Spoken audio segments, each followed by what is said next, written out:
እንደሚታወቀው መንግስት ከመደበው በጀት ከፍተኛ ድርሻ የሚይዘው በግዢ ላይ ነው የሚለው ፕሮኪውርመንት ወይም ግዢ የአገልግሎት ግዢም ይሁን እቃዎች እና ሸቀጦች ግዢ ከፍተኛውን ድርሻ ነው የሚይዘው።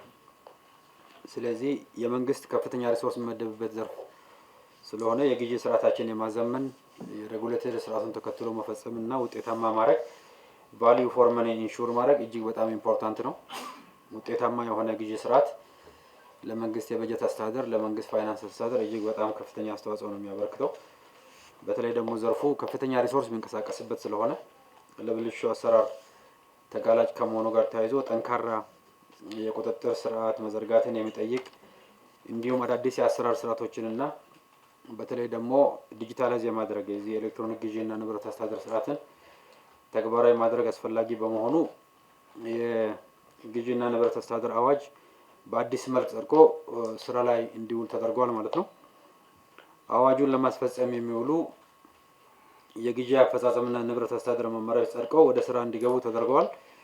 በተጨማሪም የተለያዩ መደበኛ የጨረታ ሰነዶች ተዘጋጅተው ወደ ስራ እንዲገቡ ተደርገዋል። ሞዴል የጨረታ ሰነዶች ማለት ነው። ሌላ ተቋማት ጸድቀው ወደ ስራ የገቡ የህግ ማዕቀፎች መሰረት በማድረግ ግዢዎቻቸውን መፈጸም እንዲሁም ከፍተኛ ሀብት የወጣባቸውን የመንግስት ንብረቶች በአግባቡ ማስተዳደርና መቆጣጠር አለባቸው ማለት ነው። በተለይ ተቋማት የአዋጁን መመሪያዎች እና ህጎች እና ይዘቶች በመጠቀም በአግባቡ ይህንን ስራ በከፍተኛ ኃላፊነት መውጣት ይኖርባቸዋል። ሌላው ደግሞ የመንግስት የኤሌክትሮኒክ የግዢ ስርዓት የኢጂፒ ሲስተም ቅርንጫፍ መስሪያ ቤቶችን ጨምሮ በሁሉም ባለበጀት መስሪያ ቤቶች ላይ ተግባራዊ እንዲሆን ተደርገዋል። የኤሌክትሮኒክ ግዢ ስርዓት በቅርቡ ከለሙት መንግስት አገልግሎትን ዲጂታላይዝ ከማድረግ ጋር ተገናኝቶ የተሰራ ስለሆነ ይሄንን በተሟላ መልኩ ተግባራዊ ማድረግ እጅግ በጣም ኢምፖርታንት ነው። በተለይ ሲስተሙ ለተጠቃሚዎች ምቹ እንዲሆን ከተቋማት የተሰጡ ግብዓቶችን መሰረት በማድረግ በርካታ የማሻሻያ ስራዎች ባለፉት 6 ወራት የተሰሩ ሲሆን በቀጣይም የማሻሻያ ስራዎች ተጠናክረው የሚቀጥሉ ነው የሚሆነው። ከዚህ በተጨማሪ በተለይ የተሽከርካሪ ስምሪትና ቁጥጥር ስርዓትን ለማዘመን የኢ-ፍሊት ማኔጅመንት ሲስተም በፓይለት ደረጃ በተለያዩ ተቋማት ላይ ተግባራዊ የተደረገ ሲሆን በተለይ ደግሞ እሱን አፕስኬል በማድረግ በሁሉም ተቋማት በተለይ በፌደራል ባለበጀት መስሪያ ቤቶች በሁሉም ባለበጀት መስሪያ ቤቶች ላይ ተግባራዊ የሚደረግ ይሆናል። ከተቋማት የሚቀርቡ የሙያዊ ማብራሪያ የማኑዋል ግዢ ፈቃድ እና የጥፋተኝነት ሪፖርት በመንግስት የኤሌክትሮኒክ የግዢ ስርዓትን በመጠቀም መቅረብ ያለባቸው ቢሆንም አብዛኞቹ ተቋማት አሁንም በአካል ደብዳቤዎችን በማምጣት አገልግሎቱን በማግኘት ላይ የሚገኙ ቢሆንም በቀጣይ ግን የተዘረጋውን ስርዓት በመጠቀም በዲጂታል ሲስተሙ ብቻ ጥያቄዎችን መቅረብ ያለባቸው ሲሆን ባለስልጣን መስሪያ ቤቱም ለጥያቄዎቹ ተገቢውን ምላሽ በሲስተሙ መስጠት ይኖርበታል። ስለዚህ ያለማነውን ዲጂታል ፕላትፎርም መጠቀም ይኖርብናል ማለት ነው። ግብረ መልስም ካለ ኮሚኒኬሽንም ካለ በዛው ስርዓት መሆን አለበት ማለት ነው። ይሄም በወረቀት ላይ የምናወጣው ወጪ ይቀንሳል፣ ስርዓቱን ያዘምናል።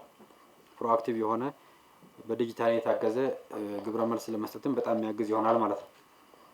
ሌላኛው የመንግስት ገንዘብ ወይም በጀት ውስን ከመሆኑ ጋር ተያይዞ ተቋማት የተመደበላቸውን በጀት ለታለመላቸው ዓላማ እና ወጪ ቆጣቢ በሆነ መልኩ መጠቀም እንዲችሉ በአዋጁ እና በግዢ አፈጻጸም መመሪያ ላይ በተደነገገው መሰረት በተጫራቾች የሚቀርቡ ዋጋዎች የገበያ ዋጋ መሆናቸውን በማረጋገጥ ግዢ መፈጸም አይኖርባቸዋል። እዚህ ላይ ትኩረት ማድረግ ፈልጋለሁ። የኤሌክትሮኒክ ግዢ ስርዓት ያው የጨረታ ተወዳዳሪዎች ተጠቅመው የሚያሸንፉበት ስርዓት ነው። ይሄ ስርዓት ግን ካለው የገበያ ዋጋ መመሰካከር አለበት። በአዋጅም ተቀምጧል። ያለው የገበያ ዋጋ ምን ይመስላል የሚል በተቀመጠው ስርዓት መሰረት ስታቲስቲክስ ኤጀንሲ በየጊዜው የዋጋ ጥናት ያደርጋል። ካለ ከሱ መጠቀም ነው። አለበለዚያ ከአምራቾች መጠየቅ ነው። የገበያ ጥናት ማድረግም ይቻላል። እንዲሁም ደግሞ የግዢና ንብረት ባለስልጣንም ዋጋ መጠየቅ ይቻላል ማለት ነው። በጨረታ ዋጋ ብቻ ስላሸነፈ ያለ ገበያ ዋጋ መመሳከር ሊሄድ አይችልም ማለት ነው። ይሄ አብኖርማል ነገሮች ከመጡ ለመቆጣጠር ያመቻል ማለት ነው።